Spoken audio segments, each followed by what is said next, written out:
Salut à tous, on alterne un peu cette semaine avec une avancée sur la fin de saison de la série Trek Segafredo. Je vais vous proposer dans cet épisode Plouay, donc la classique de Bretagne, ainsi que le milieu de Vuelta qui normalement devrait être assez décisif. C'est parti. Classique de Bretagne. Alors, on sait qu'avec cette équipe Trek, il y a toujours fort à faire, même si Pedersen s'est blessé gravement jusqu'à la fin de saison, mais la simple présence de quelqu'un comme Stuyven, même si Simmons est séduisant et que Moschetti pourrait être tentant à des moments, la simple présence de Stuyven nous laisse espérer des victoires finalement dans tout un tas de configurations différentes. Et c'est marrant, tiens, on voit Edward Theuns qui fait partie des 10 favoris, Stuyven étant évidemment mieux évalué. Sagan est là, Wout van Aert est présent également. Donc il y a un plateau, hein, c'est mieux que ce qu'on a pu avoir parfois sur certaines parties, mais c'était quand même relativement toujours plus ou moins de ce niveau-là sur PCM 20. Stuyven donc est notre principale chance, mais j'ai quand même eu envie de voir si, à tout hasard, Quinn Simmons ne pourrait pas avoir un petit peu sa chance. Là on aperçoit Lippins et Theuns qui rentrent, qui sont en train de rentrer en tout cas, parce que c'était pas évident. Quinn Simmons, le pauvre, il est frappé de la petite malédiction du -2, ce qui fait que ce sera difficile à jouer pour lui. Parce que notamment, les notes physiques de ce fait ne seront pas bonifiées, et le simple 78, je crois, en vallon, pourrait ne pas suffire sur ce coup-là. On sait que cette course se décante à, 80, 90, 100 bornes, parfois 70 bornes de l'arrivée. En tout cas, c'est assez loin de l'arrivée qu'il y a comme ça des fractures qui se font entre plusieurs groupes. Vous voyez ici, par exemple, c'est à environ 80 km de l'arrivée que ce groupe de 50 en poursuite de l'échappée qui comporte 8 hommes va se décanter. Et donc, c'est vrai que à partir de là, il peut y avoir encore quelques personnes qui rattrapent. Vous voyez, maintenant, le groupe est de 67. Il est même très temporairement ici de 155 avant de repasser à 80. Voilà. Ça fait le yo-yo. C'est toujours vers ici qu'il faut être situé à l'avant. Si on envoie un mec ravitaillé, on a des chances de se faire casser, en fait. Et là, voilà, ce qui reste à courir à ce moment-là. On rentre donc dans le Money Time. Le moment vraiment excitant. Allez, il y a quelques équipiers qui commencent à ne plus en pouvoir. On a perdu Lippins, on a perdu Moschetti que j'ai été obligé d'utiliser un peu en protection. Il avait eu sa chance à Hambourg, hein, Moschetti, il avait échoué et je ne pense pas qu'il ait le calibre en fait pour s'imposer sur la classique de Bretagne. Ça me paraît difficile pour lui ce jour-là. Donc plus on avance et plus la théorie se vérifie. C'est Theuns et Stuyven, l'IA, avait donc bien raison en annonçant la course, qui sont les deux principales chances de victoire pour nous. Et il commence à y avoir quelques banderilles qui sont provoquées comme ça par quelques coureurs majeurs. Voilà. Donc peut-être la nécessité à ce moment-là de rouler pour ne pas non plus laisser un trou si jamais il y avait personne à même de mener une poursuite. Vous voyez, Nassen et Kragh Andersen, c'est quand même à prendre au sérieux, même si on est un petit peu trop loin de l'arrivée, je pense, à ce moment-là, pour que ça aboutisse. Mais je suis quand même obligé de faire rouler Edward Theuns pendant en tout cas une petite séquence, avant de voir si on peut recueillir un peu d'aide ou pas. On les a repris et un petit peu plus loin, ça ressort. Cette fois-ci, c'est Gilbert et Van Mark. Et à ce moment-là, c'est soit je roule derrière, mais Theuns n'en a plus beaucoup, soit j'essaye de partir avec eux. Donc, on va choisir la deuxième option. On va partir ici, voilà, dans l'avant-dernière difficulté, l'avant-dernière boss, si on veut. Et c'est de nouveau Gilbert et Van Mark qui vont accompagner Stuyven. L'écart derrière n'est pas très très important. Nassen, on aperçoit Wout van Aert dans la roue. Néanmoins, le coup peut être éventuellement le bon ici. On va voir si les autres peuvent quand même aussi un peu participer. Il n'est pas question non plus que Stuyven s'épuise, mais il a fallu rouler au tout départ. En poursuite, derrière, nous avons donc, comme prévu, Van Aert, Nassen et d'autres coureurs fort dangereux quand même, méfions-nous.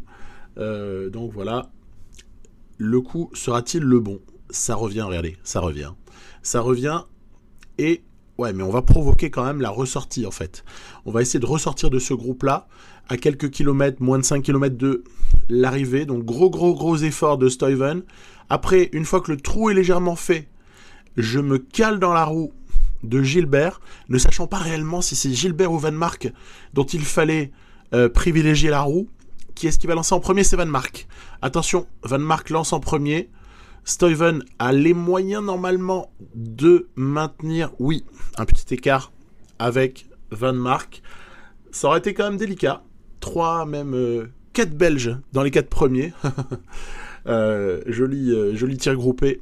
Et en fait, Stuyven n'a même pas bouffé toute sa barre. J'aurais pu lancer de plus loin, en fait. Mais, allez, ça peut paraître prétentieux, mais avec ce gabarit de coureur-là, on était presque en gestion, en fait, sur cette course. Tellement, la seule chose qui aurait pu éventuellement nous faire perdre, ça aurait été une forme du jour à -3, quoi. Voilà. Ça, c'est le seul truc qui aurait pu nous faire perdre. Énorme saison de Stuyven, parce qu'il y a aussi... il y a quand même 4 victoires sur les classiques en dessous des monuments. Waouh, le mec est monstrueux. On lui donne rendez-vous à Québec et à Montréal, hein, parce que même sur du profil... je cherche le nom du variant, je l'ai au bout de la langue. Le profil qu'on aime bien, là, pas celui de base, Léon, bah, même là-dessus, peut-être qu'il y a son épingle du jeu à tirer, quoi. On est passé tout de suite sur la Vuelta. Vous l'avez remarqué, c'était De Koning Quick-Step qui avait dominé le prologue, avant que Caleb Ewan ne signe une première victoire d'étape. Ensuite, à l'étape 3, c'est Richie Porte qui s'est en allé dans une descente 6 malgré la note et qui a échappé à la vigilance. Il s'est même revêtu du maillot rouge à ce moment-là, après l'étape 3. Mais il perdra ce maillot au profit de Ciccone pour sanctionner cette arrivée à étape 4 où Roglic et Pogačar avaient dominé. Ensuite, Ciccone va faire un vrai trou sur l'étape 5. Voilà. On aperçoit Nibali avec champion d'Italie sur le dos, quand même relativement loin. Et Ciccone va même faire coup double le lendemain. Regardez, voilà. Le lendemain, il arrive en solitaire. Et donc, à ce moment-là, il jouit d'une relativement belle avance au classement. Et tout laisse penser qu'on va pouvoir jouer le coup avec lui pour le général.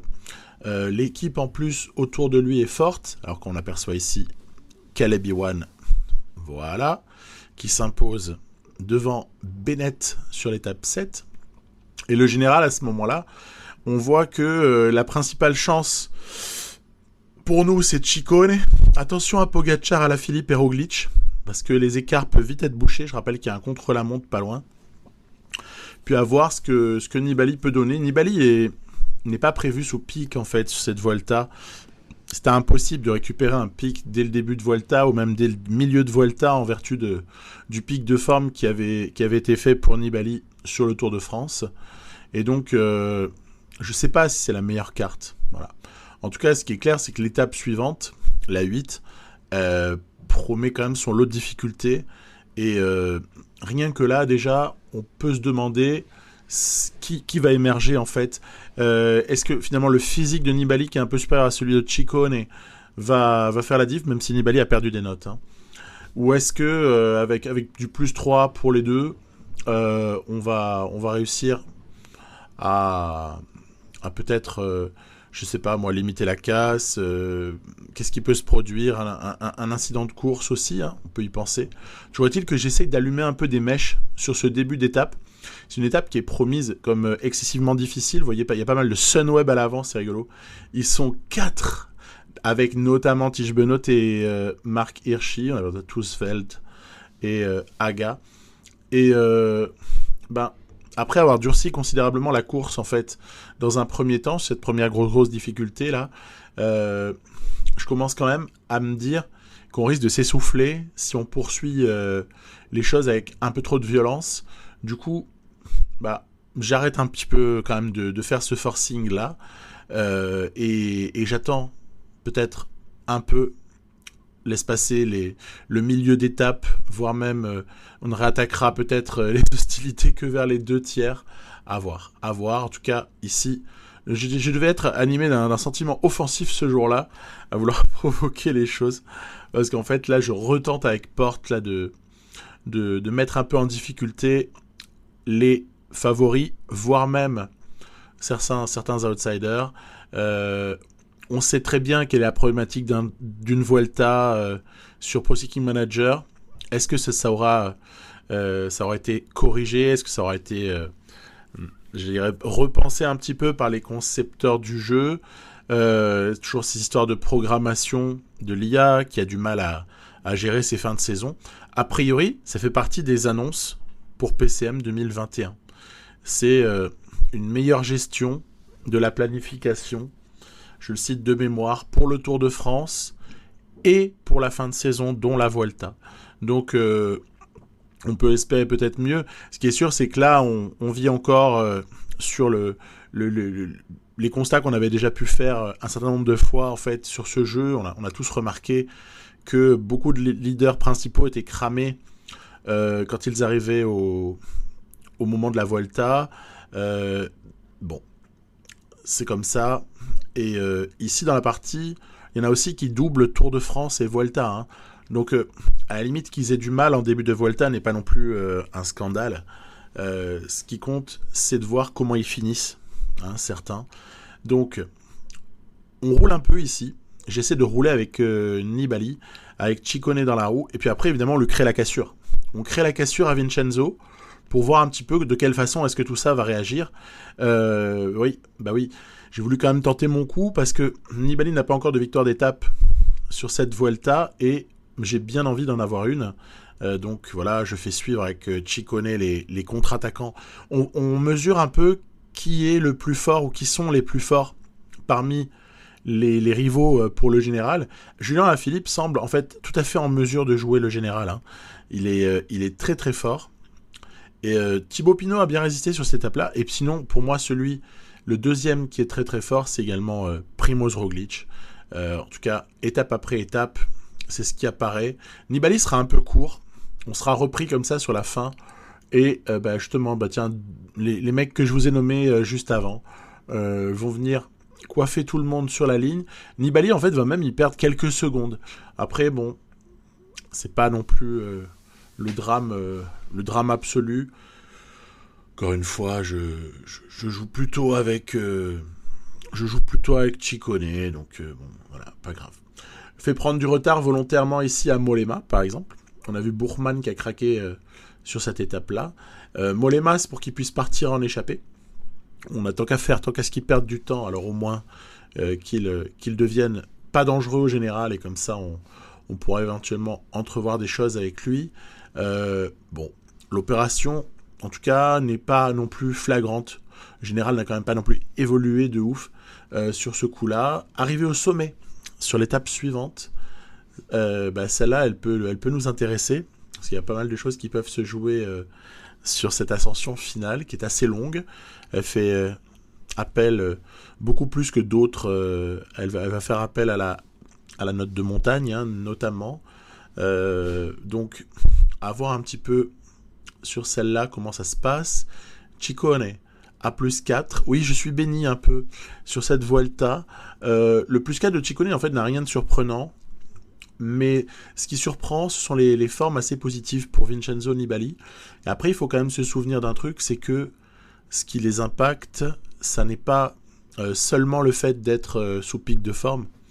C'est aussi, parfois, ça peut être une météo, ça peut être une course favorite, ça peut être, vous voyez, tous ces petits trucs là que vous voyez en passant la souris au bon endroit, au-dessus de votre forme du jour prévisionnelle dans l'écran qui annonce la course.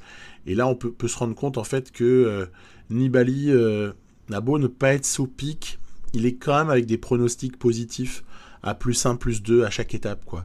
Donc, limite, je commence même à me dire, j'ai un peu manqué d'ambition, j'aurais pu tenter le coup des 3 grands tours la même année pour Nibali, et finalement, quelle drôle d'idée d'avoir voulu jouer plutôt le leadership avec Ciccone. Bon, Donc c'est encore à voir parce qu'il y a un contre-la-montre qui arrive pas loin là. Du coup, incertitude en tête. Je me demande à ce moment-là si en fait je ferais pas mieux tant pis, d'aller sur le leader naturel et de dire au revoir à Trek sur du Nibali Champagne, en tout cas essayer quoi. Voilà. Donc bon, pas d'idée vraiment à ce moment-là. Tout ce que je me dis, c'est qu'il faut essayer de surveiller les départs des uns ou des autres. Ou à Pogacar notamment, il y avait Yates avant qui avait attaqué. Pogacar, Roglic, Alaphilippe, qui manifestement sont quand même en canne. Ils sont en canne, mais nous c'est vrai que derrière on a encore du matos pour rouler. Et ça peut faire la diff. Après, je trouve pas que la montée ait été très très sélective. Vous voyez le pourcentage moyen, il est de l'ordre de 5%. Alaphilippe, énorme. Hein. Alaphilippe, il est inarrêtable. Hein. Il est dans une grosse forme. Il devrait s'imposer assez probablement sur cette étape-là, sauf si on arrive à sprinter, mais faut pas oublier un truc en fait, c'est que sur cette Covatilia, il y a 2 échappées. Donc en fait la victoire d'étape, elle risque très très fortement de ne pas se jouer sur le groupe de favoris, elle va plutôt se jouer devant. Voilà, c'est un dénommé Tige Benoît qui était encore devant les 2 hommes qu'on dépasse à la toute fin. Tige Benoît va s'imposer au sommet devant finalement les échappés qui sauvent le coup et qui prennent un podium, qui privent notamment Nibali ou Thibaut Pinot de bonification. Mais ce qu'on observera aussi, c'est le temps perdu par certains. Geraint Thomas, il n'y était pas du tout. Mais où est Bernal également quoi, hein, c'est un drame pour Bernal ce tour d'Espagne. Il se retrouve actuellement à 9 minutes, il est 12e quoi, Egan Bernal. Lopez aussi hors du jeu, Geraint Thomas on le disait, Pinot aussi semble avoir un retard terrible. Et il y a ce contre-la-montre, on est sur le variant 2011, hein, ce contre-la-montre de Salamanque. Alors, 42 bornes, qui quand on regarde le profil semble peu bosselé, hein, c'est quand même relativement plat. Après, dans le détail, il y a des tout petits moments où on a un peu de pourcentage. Alors moi, évidemment, je m'amuse avec les équipiers. Toujours pareil, on essaie de reconnaître le terrain avec eux. Donc, tantôt, je joue le coup. Tantôt, même, je consomme la barre avant l'arrivée pour voir ce que le jeu me permet. Tantôt même, je fais même pas rouler le type, hein, je lui fais faire un contre-la-montre à 70 quand j'ai aucun espoir de performance et que j'ai vu ce que j'avais à voir. Mollema, par exemple, hérite d'une mauvaise forme. Richie Porte hérite d'une forme positive. Porte peut être un indicateur, en fait. Lui, c'est un bon... Porte est quelqu'un avec lequel il vaut mieux jouer sérieusement ce contre-la-montre-là, ce que j'ai fait. Et Nibali, qui a encore une forme du tonnerre, mais c'est un truc de fou, quoi. Il est vraiment en canne. Le Vincenzo et Ciccone, en plus, on découvre encore une forme sensationnelle. Donc, qu'est-ce que ça va donner pour l'étape ? Je pense pas qu'on soit vraiment favori. À ce stade, c'est Remco qui tient le meilleur chrono. Asgreen, Roglic, sur l'intermédiaire 1, bien sûr. Le chrono est très long. Hein. On sait que sur 42 km... Parfois, on peut être moins pénalisé que sur, un truc comme ça, sur 25. Parce qu'en fait, sur 25, l'IA, elle va beaucoup mieux optimiser sa gestion d'effort. Là où sur 42, moi, j'ai souvent remarqué qu'elle avait tendance à être, dès qu'on est supérieur à 35-40 km/h, à 35-40 km, pardon, l'IA, elle a tendance à être un peu en défaut de gestion sur la toute fin. Donc, c'est la raison pour laquelle j'ai plutôt l'espoir de limiter les dégâts sur ce CLM. Remco, toujours toujours Remco, il faut que je switch sur l'écran. Porte fait plutôt un bon temps. Allez, 3e provisoire derrière Lampart et Evenepoel. Et donc là, à ce moment-là, évidemment, il y a urgence de savoir qu'est-ce qu'il en est pour Nibali, qui a quand même accusé près d'1 minute de retard sur le meilleur temps à l'intermédiaire 1. Que dit l'intermédiaire 2? Ouh là là, retard conséquent pour Vincenzo. Près de 2 minutes. Mais on a quand même espoir dans ces cas-là de récupérer sur le troisième. Enfin, sur le troisième tiers, si vous préférez. Essayer de récupérer un peu du temps. Celui qui explose complètement, c'est Ciccone là-dessus. Ciccone, vraiment, il ramasse très très très très cher sur ce chrono. En même temps, vraiment pas fait pour lui celui-là. Alors, à voir maintenant l'arrivée de Roglic derrière Thibaut Pinot. Roglic qui a repris du temps à Pinot, hein, ça ne nous surprend pas énormément. Et Ciccone qui va essayer de sauver sa peau, sauver son maillot rouge, peut-être. En tout cas, c'est maintenant Nibali qui en termine. On va peut-être augmenter la barre d'effort sur la toute fin, parce que j'ai accumulé un peu d'avance. J'ai un peu de marge, c'est un peu volontaire. Alaphilippe termine plutôt pas mal. Pogacar va terminer... Voilà, j'augmente la barre d'effort de Nibali. Pogacar va en terminer également. Regardons son temps, c'est intéressant. Pogacar, il prend très très cher, c'est pas normal. C'est pas normal. Nibali limite vachement la casse à 1,30, c'est quand même pas mal. Et qu'en sera-t-il de Ciccone? Ce contre-la-montre, il est juste décisif. Hein. Pour ça que je me suis permis de le résumer assez longuement par rapport à ce que je fais parfois. Attention, Ciccone, 2,45. Ça veut dire qu'il perd plus d'une minute sur Nibali. Richie Porte aura quand même été finalement valeureux, quoi. Hein. Il nous fait un 5e temps sur cette étape, ce qui est quand même pas mal du tout. Et derrière, ça s'est vachement resserré au général.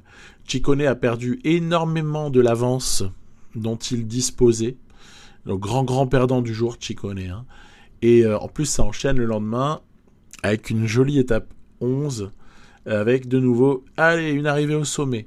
Arrivée au sommet, a priori plutôt promise comme favorable aux purs grimpeurs. Que fera Alaphilippe là-dessus, par exemple? Ça, c'est le questionnement. Qu'est-ce qu'il arrivera à nous faire, Julien Alaphilippe, sur cette montée finale qui est un peu longue? Après, c'est vrai que on peut toucher à la question aussi des notes. Quelle est la juste note pour Julien Alaphilippe en montagne, si on devait faire une database là, maintenant?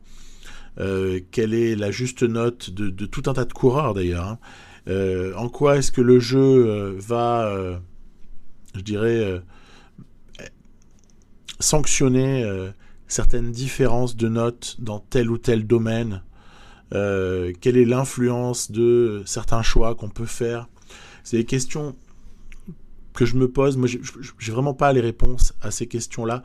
J'en ai des petites, mais j'en ai pas de définitives. Il y a une réflexion qui se mène là en ce moment sur notre Discord autour des notes, des justes notes qu'on devrait attribuer, je dirais, aux uns et aux autres, si notre projet de créer une database pouvait aboutir. Ce qui paraît être un chantier immense. C'est difficile de dire, de s'engager sur une date, de s'engager sur un délai, parce qu'au final, on a tous des vies, et puis on n'a pas forcément le temps de penser tout le temps à ça. Et donc, pas évident de savoir quelles peuvent être les notes judicieuses, je dirais, pour tout un tas de coureurs. Et donc, je veux bien aussi des avis là-dessus. Hein.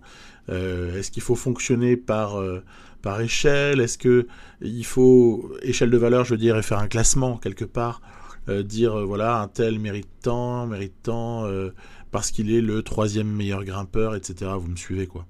Et on met 83 au meilleur. Regardez, ici, c'est pour ça que j'ai monté la séquence accélérée, c'est qu'il y a eu une cassure, en fait. Une cassure assez inopportune pour le groupe Nibali, avec Mollema dans la roue.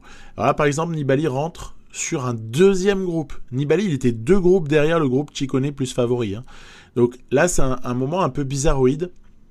On a eu une cassure. Des fois, les cassures sont un peu attribuables au x8. Ça peut faire très très mal, en fait. Peut se manger des cassures assez incroyables. Regardez, là, on est mal. Hein. On est au plus mal pour Vincenzo, que j'aimerais préserver quand même. C'est pas que tout à coup je me mette à virer ma cutie et à dire je joue pour Nibali quoi qu'il arrive. Mais ça me fait suer par contre de lui faire perdre du temps en général juste sur un truc qui est un peu un malentendu. Donc on va essayer de s'atteler à rouler. Vous voyez, il est quand même aidé. Il a Conchi et il a également Mollema qui sont quand même pas des brels. Hein. Loin s'en faut. Nibali non plus n'est pas le seul piégé par la cassure en question. Mais si on roule pas, personne ne le fera à notre place et on va se retrouver dans la montée finale au début avec un gros déficit. Donc ce serait une immense bêtise que de ne pas réagir dès lors. Et vous voyez, Mollema va s'épuiser. En plus, c'est du petit Mollema à -2. Hein. C'est pas le Mollema qu'on pourrait éventuellement, même sur PCM, voir gagner un grand tour. Hein. Parce qu'avec ces notes-là, honnêtement, t'en fais ton leader, tu gagnes. Hein. Il n'y a pas de problème. Hein. Suivant le variant, suivant l'opposition, mais il y a quand même des chances, quoi. Donc, Hay est redescendu un peu pour aider Nibali, qui réintègre le bon groupe. Derrière, je le raccroche dans la roue de Ciccone, bien sûr. Niklas Hay, hein, donc je sais pas si j'ai dit Haig avant, mais j'ai entendu Jackie Durand, il dit Niklas Hay. Donc, à partir de là, Jackie Durand, c'est Jackie Durand. Lui, j'ai envie de le suivre. Les autres, je sais pas. Donc Latour, Lopez, Geraint Thomas, il y a beaucoup de membres du top 10 qui sont présents. On a encore la chance quand même de pouvoir protéger un petit peu Vincenzo. Ciccone a plus de barres, donc par défaut, ce que je vais faire, c'est que je vais le caler dans la roue de Vincenzo. Et puis on va voir un petit peu comment est-ce que cette montée finale se passe. Il y a une attaque assez lointaine de quelques-uns. Est-ce qu'il faut s'en émouvoir ? À mon avis, non. À mon avis, il n'y a pas lieu de s'affoler à ce stade-là. L'arrivée est encore à plus de 10 km. Donc, il n'y a pas du tout lieu de s'affoler. Non, ce qu'il va plus falloir voir, c'est le comportement. Toujours pareil. Hein. Regardez Alaphilippe, par exemple. Alaphilippe qui attaque, c'est fortiche. Hein. Putain, le mec est dans un col espagnol. Mais encore une fois, avec faible pourcentage moyen. Donc, on va dire, il y a un certain équilibre des notes qui peut faire qu'au fond le mec n'explose pas du tout, quoi. Comme il aurait explosé sur et encore les exemples récents sont contradictoires, mais sur un Tourmalet par exemple, je dis un Tourmalet, pas le dernier, puisqu'on sait que il s'était fort bien comporté. Bon, allez, il nous reste Richie Porte en protection. J'essaie de gérer ma barre avec Nibali, et puis peut-être qu'en dernière instance, on libérera Ciccone. On a repris Alaphilippe, en tout cas. Roglic n'est pas loin. Pinot fait plutôt un bon milieu de Vuelta. Buchmann est sorti de manière assez impressionnante. Il y a Wout Poels aussi dans sa roue. On avait repris Valverde. Roglic accélère. Attention, accélération de Roglic, non loin du sommet. On voit qu'en fait, cette montée ne nous aura pas été trop défavorable, malgré le déficit de barre qui avait été concédé par la cassure et donc les efforts superflus de Nibali qu'on aurait dû s'éviter de faire en temps normal. Mais bon, c'est aussi les aléas de PCM, ça arrive. Allez, dans l'emballage final, je fais sprinter Ciccone. Est-ce qu'il va réussir à doubler Buchmann ? Regardez, c'est tendu, ça arrive pas loin en fait. Eh ben non, Higuita fera 3, Alaphilippe 4, et derrière, Pogacar est là, Roglic est là, Nibali est là. Bon, on va dire que pour Nibali, oh, Pinot qui craque un peu à la fin, dommage. Geraint Thomas, comme d'habitude, qui perd du temps, décidément, cette Vuelta est mauvaise pour lui. Benoît fait une super Vuelta en revanche, avec son maillot de la montagne sur le dos et déjà une victoire d'étape dans la besace. Puis après, voilà, ça arrive un peu au compte-gouttes. On a compris. Belle victoire de Buchmann, en tout cas, qui sera sortie. Mais il n'y a aucun impact sur le général pour Buchmann, parce qu'il est très loin. Mais au moins, il aura eu sa victoire. Ça sauve un peu sa Vuelta. Et derrière, bah voilà, Ciccone qui conserve 41 secondes sur Nibali. 1,06 pour Alaphilippe. Roglic, Pogacar ne sont vraiment pas éliminés de la course à ce stade-là. 2 minutes, c'est que dalle. Ils peuvent nous les reprendre limite quand ils veulent sur un sur une mauvaise journée pour nous, par exemple, sur une bonne journée pour eux. Petit moment de break, ouf, on se repose un peu. Étape 12, avec une étape qui a priori est promise à un sprinter. Alors est-ce que ce sera Caleb Ewan ou est-ce que ce sera un autre ? On a déjà vu quand même que sur les sprints massifs, les 2 fois, c'est quand même Ewan qui s'est imposé. Donc laisse penser que quand même le mec est quand même ultra favori, mais il est pas seul, donc on va voir. De toute façon, ça n'est pas une lutte qui nous concerne spécialement. Ouais, échappée assez rigolote avec Herviti, Valgren et Serrano. Et moi j'économise les types là sur le milieu d'étape. Il n'y a aucune raison de se fatiguer aujourd'hui. Il faut juste se gérer, faire gaffe à pas se faire prendre dans une cassure dans le final. On n'a pas la moindre ambition aujourd'hui. J'aurais pu envoyer quelqu'un dans l'échappée, mais en fait j'ai envie de garder mes mecs frais pour les étapes d'après, parce qu'on sait que si on multiplie les efforts en échappée, par exemple, on a quand même tendance à entamer leur fraîcheur pour les jours suivants. Et donc à partir de là, je ne vais pas prendre ce risque-là. Vous voyez que ça casse. Peut casser même sur de la plaine comme ça, puisque les 50 derniers bornes étaient quand même des kilomètres de plaine. Hein. Et là, ça va sprinter, mais finalement, ça va sprinter presque plus entre puncher que autre chose, à l'exception de Caleb Ewan, évidemment. Voilà. Donc lui, il s'est pas fait prendre dans la cassure, il était bien vigilant, et il domine une nouvelle fois Mathieu Van Der Poel, qui n'aura rien pu opposer au sprinter australien de la Lotto-Soudal. Voilà, 3e victoire d'étape pour Caleb. Logique, hein, il est vraiment le meilleur du plateau. Et stabilisation au général, rien ne change vraiment. Voilà. Donc,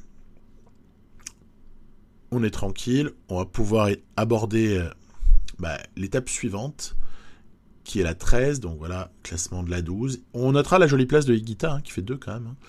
Et au général, attention, hein, respect, hein, Valverde, top 10. La Tour aussi d'ailleurs, au passage.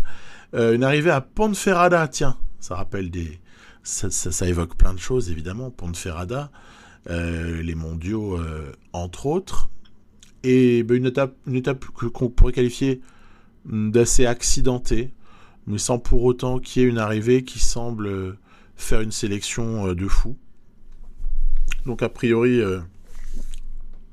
une étape qu'on peut relativement neutraliser, pour peu qu'on fasse pas d'erreur. Ça part en échappée, forcément une échappée qui cherchera à prendre du champ. Après, ce qu'il faut voir, c'est si derrière il y a des équipes qui roulent.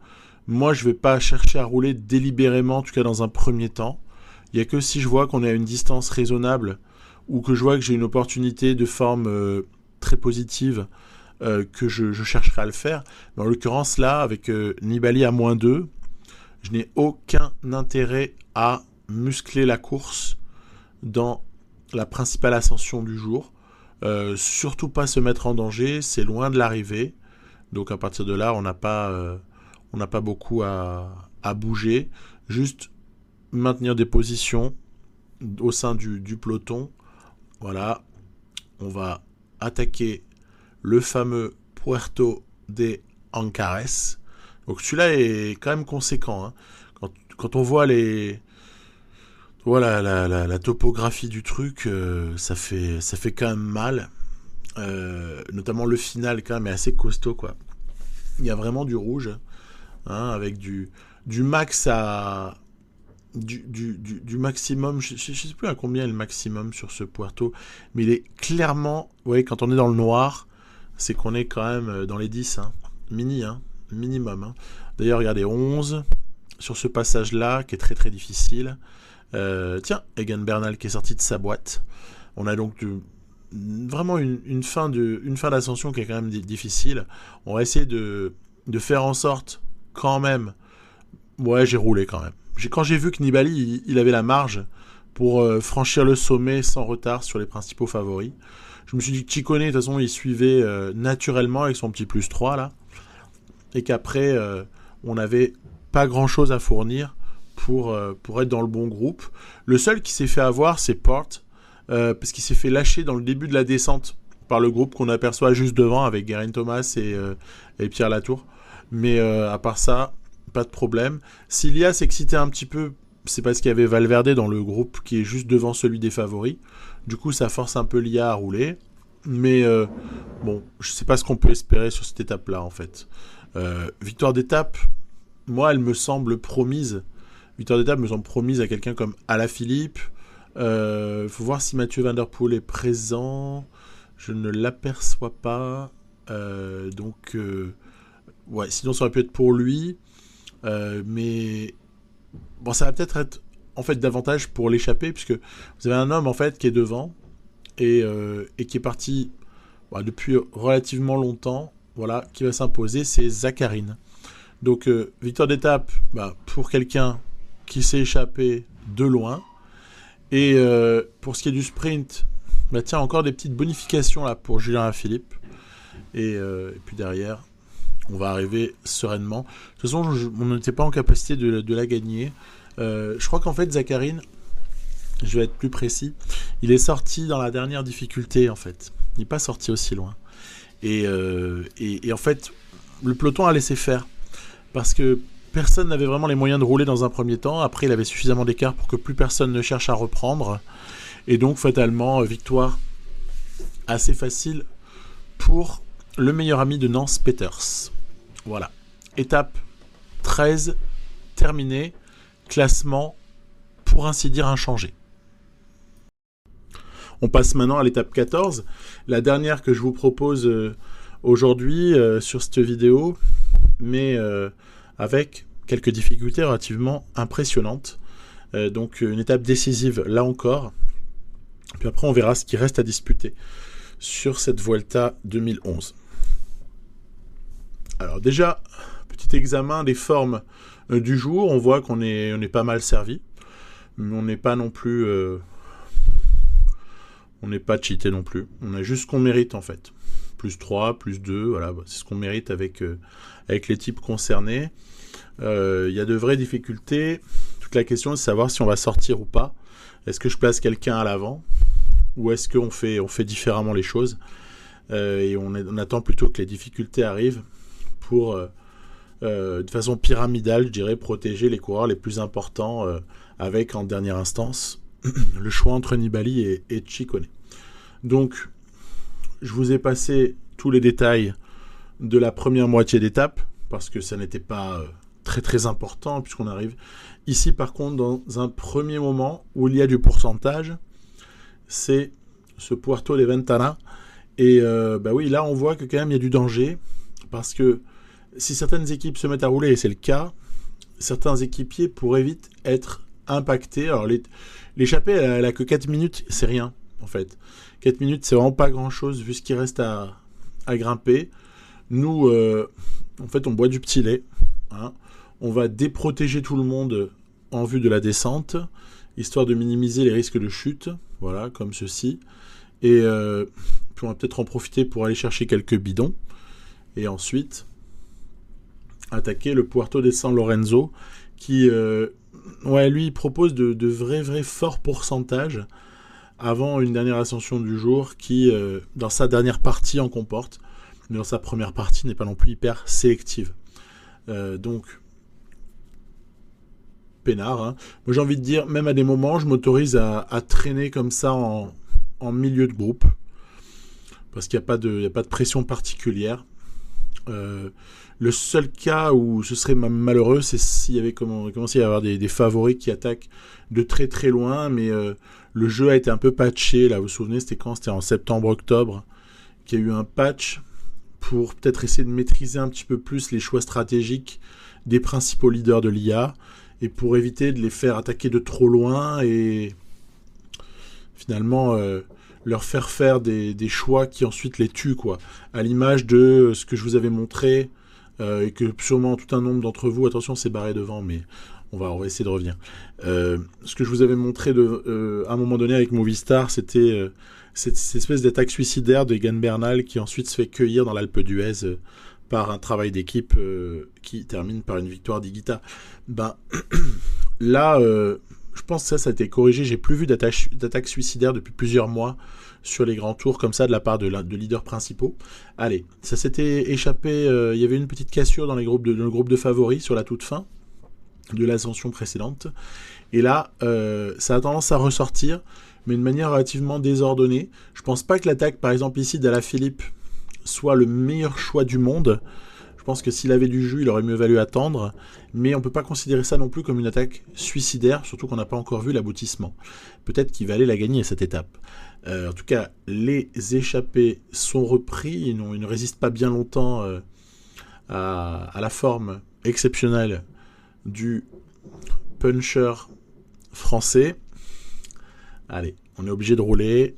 Roglic nous accompagne. Valverde encore présent, bravo. Et voilà, on va quand même arriver à reprendre ce groupe-là. Il faut dire que Porte est en train de finir de jouer son rôle, que Mollema a joué le sien, qu'on a consommé Conchi, qu'on a consommé Schkuins, etc., etc. Donc on n'avait quand même non plus pas n'importe qui pour aider les leaders. Alors vous voyez par exemple à ce stade-là, je continue à rouler, mais modéré.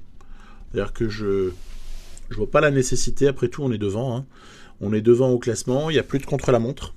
Donc je vois pas pourquoi je roulerais hyper fort. Après tout, si certains veulent la victoire, qu'ils aillent la chercher. Et puis nous on pourra éventuellement sauter dans des roues. On n'est pas obligé de jouer le panache en permanence, surtout quand on n'en a pas les moyens.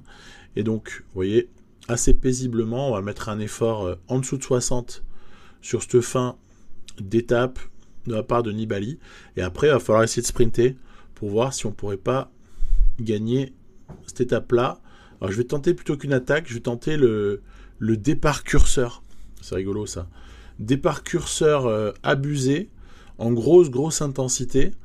Est-ce que ça va suffire ou est-ce qu'on va se faire coiffer au poteau? Est-ce qu'on va voir tout de suite? Il reste quand même plus de 500 mètres, donc c'est pas forcément évident.